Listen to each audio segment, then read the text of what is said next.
Sports પરિવારમાંથી આવતા જામનગરના યુવા અને સક્રિય મહિલા ધારાસભ્ય રીવાબા જાડેજાની મહેનત રંગ લાવી છે, જેના લીધે જામનગર શહેરમાં એક વધુ મોરપીંછ ઉમેરાવા જઈ રહ્યું છે. જામનગરના ધારાસભ્ય રીવાબા જાડેજા સરકાર સમક્ષ સફળ પ્રયાસને લીધે જામનગરને અત્યાધુનિક અને વિશાળ રમતગમતનું કોમ્પ્લેક્સ મળવા જઈ રહ્યું છે. રીવાબાના અથાગ પ્રયાસરૂપી રજૂઆતે આ વિશાળ પ્રોજેક્ટ માટે રાજ્યના મુખ્યમંત્રી દ્વારા પણ મહોર મારી દેવામાં આવી છે. વાત કરીએ તો જામનગરના યુવા યુવતીઓ રમતગમત ક્ષેત્રે આગળ વધે તેમજ સચોટ પ્રશિક્ષણ મેળવે તે હેતુથી અહીં એક વિશાળ સ્પોર્ટ્સ કોમ્પ્લેક્સ અને કોચિંગ સેન્ટર બને તે માટે રમતગમત મંત્રી હર્ષ સંઘવીને પત્ર પાઠવી રજૂઆત કરવામાં આવી હતી, જેને રાજ્યના મુખ્યમંત્રી દ્વારા મંજૂરી આપવામાં આવી છે. આ કોમ્પ્લેક્સનું ટૂંક સમયમાં આજે ખાતમુહૂર્ત પણ યોજાય તેવી સંભાવનાઓ સેવાઈ રહી છે. જામનગરના ધારાસભ્ય રીવાબા જાડેજાએ સ્પોર્ટ્સ કોમ્પ્લેક્સ જ્યાં બનાવવામાં આવનાર છે તે સ્થળની પ્રત્યક્ષ મુલાકાત લીધી હતી, જેમાં સાથે મહામંત્રી મેરામણભાઈ ભાટુ, શાસક પક્ષના નેતા સહિત કાર્યકરો જોડાયા હતા અને ત્યાં ચાલતા કામકાજનું નિરીક્ષણ કર્યું હતું અને વિગતો મેળવી હતી. આ પ્રોજેક્ટ વિશે રીવાબા જાડેજા દ્વારા વધુ માહિતી આપવામાં આવી હતી.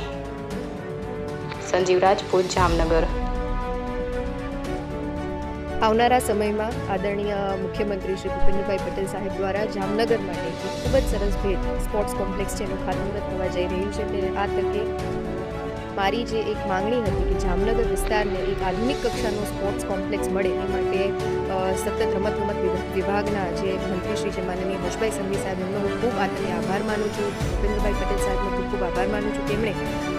ગયા માર્ચ મહિનામાં મેં માંગણી મૂકેલી કે જામનગર ક્ષેત્રે જામનગરની ભૂમિ એવી છે કે જેણે ઘણા એથ્લીટ્સ વિશ્વ કક્ષાએ અને નેશનલ અને આંતરરાષ્ટ્રીય કક્ષાએ આપેલા છે, ત્યારે વધુમાં વધુ અપાર્ટ ફ્રોમ ક્રિકેટ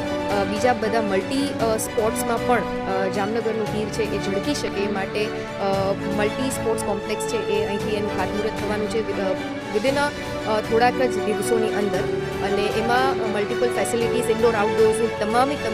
રમતો સુવિધા અને 400 મીટર ટ્રેક અને ખાસ એમાં સવિશેષ અમે એના માટે પણ અત્યારે મહેનત કરી રહ્યા છીએ કે એમાં એક લાઇબ્રેરીનું પણ નિર્માણ કરવામાં આવે, એટલે તમામ સંયુક્ત રીતે એક કોમ્પેક્ટ કહી શકાય એવું સ્પોર્ટ્સ કોમ્પ્લેક્સ લગભગ 5,27,000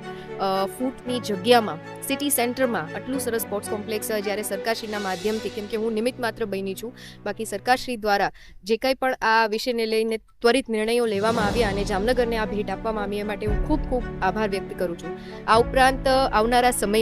માનનીય આરોગ્ય મંત્રી શ્રી ઋષિકેશભાઈ પટેલ પાસે પણ આપણે જામનગરની જીજી હોસ્પિટલમાં ટિયર 2 ટ્રોમા સેન્ટરની પણ મેં માંગણી કરેલી છે, જે અંતર્ગત જેટલા દૂરના પેશન્ટ છે ઇન કેસ ઓફ ઇમરજન્સી આપણું ટિયર 1 છે એમાંથી લેવલ અપ કરી અને ટિયર 2ની ફેસિલિટી, ટ્રોમા સેન્ટરની ફેસિલિટી પણ આપણને નજીકના ભવિષ્યમાં પણ મળી શકે એમ છે, એની સંભાવનાઓ છે. અને ખાસ કરીને આદરણીય પ્રધાનમંત્રી શ્રી નરેન્દ્રભાઈ મોદી સાહેબની જે પરિકલ્પના છે કે વિકસિત ભારત જ્યારે આપણે એક સંકલ્પ સાથે ચાલીએ છીએ ત્યારે છેવાડાના માનવી સુધી અને સમાજના દરેક વર્ગોને સાથે રાખી, ચાહે યુવા વર્ગ હોય, મહિલા વર્ગ હોય કે વૃદ્ધો હોય, એ માટેની તમામ સવલતોને આપણે ક્યાંક ને ક્યાંક પૂર્ણ કરવાનો જે અવસર અમને જનપ્રતિનિધિ તરીકે મળ્યો છે અને એ માટે થઈને અમે સતત પ્રયત્નશીલ છીએ.